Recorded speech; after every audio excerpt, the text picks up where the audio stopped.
Bonjour et bienvenue au TVA 18h, au TVA Nouvelles 18h.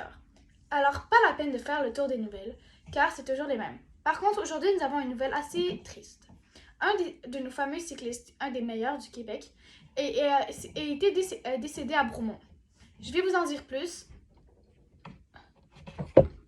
mais on m'annonce à l'oreillette, à l'instant même, que nous avons une nouvelle beaucoup plus intéressante que cela.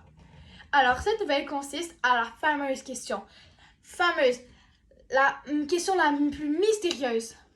C'est pourquoi quand quelqu'un baille devant nous, ou près de nous, aux alentours, on a envie de bailler. On peut applaudir nos chercheurs. Alors, j'ai la réponse sur papier à l'instant. Alors, au début, il y a des personnes qui ont eu des hypothèses et qui nous les ont envoyées, et nous allons les lire. Alors, la première est de Emma Gauthier. Mon hypothèse est que quand on baille, on transmet des microbes et ces microbes nous donnent envie de bailler. Car, selon moi, les microbes vont venir nous chatouiller le fond de la gorge, comme un peu quand on atchoum. Alors, je pense que ce qu'elle veut dire par là, c'est que quand on atchoum, par exemple à cause du pollen, quand on a un grain de pollen dans le nez, elle va venir nous chatouiller le nez et ça va nous faire atchoumer. Une autre hypothèse de quelqu'un d'autre s'appelle Cynthia Chaheb et c'est la mère de Emma Gauthier, je pense. Alors, je crois que le goût de bailler se transmet comme quand on mange une crème glacée. On donne le goût à la personne qui nous regarde d'en manger. Alors la personne qui nous regarde bailler a le goût de bailler. Laquelle est vraie? À voir. Alors, voici les vraies réponses. Alors, notre première vraie réponse vient de la source bfmtv.com. Alors, je vais vous la dire sur le champ. Concrètement, tout se passe dans le cerveau, psychologiquement. Ce sont les neurones miroirs, ces neurones qui permettent de se voir agir à la place de l'autre. Alors, c'est comme si on a un clone qui fait exactement tout pareil que nous, mais tout pareil. Par exemple, je baille, il va bailler. C'est ça les neurones miroirs.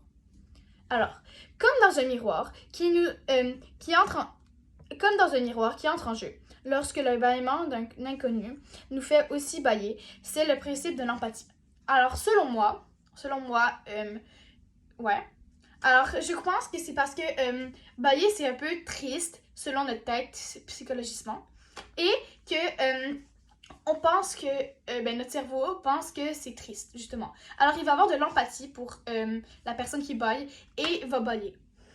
La deuxième vient de Pourquoi docteur? Des chercheurs américains ont découvert pourquoi le bâillement est contagieux. Le phénomène est lié aux capacités d'empathie. Alors, on voit que dans les deux sources à date, il va en avoir 3. Dans les deux sources, c'est le même raisonnement. Alors, nécessairement, ça devrait être vrai. On va voir la dernière source. Nous baillons plusieurs fois par jour. Et souvent, cela déclenche l'effet domino. L'explication se trouverait dans les neurones miroirs de notre cerveau qui véhiculent l'empathie. Alors, quand on dit véhicule l'empathie, c'est que c'est l'empathie qui conduit, mais que ça vient les réveiller un peu. Et cette source vient de Science et Vie. Alors, je pense que nous avons enfin la fameuse réponse. Tout le monde est super heureux. Derrière, dans les coulisses, vous les entendez pas, mais tout le monde genre, oh mon Dieu, on a vraiment enfin trouvé. On a enfin trouvé c'est quoi la vraie raison. On est super fiers de nous et tout. Parce que oui, on est super fiers de nous, oui. Ils sont en train de dire ça parce que eux, dans ce groupe d'employés, il y a des scientifiques c'est par exemple un des scientifiques qui travaille sur bfmtv.com qui nous a approuvé cela. Alors, merci encore pour cette écoute et à la prochaine nouvelle!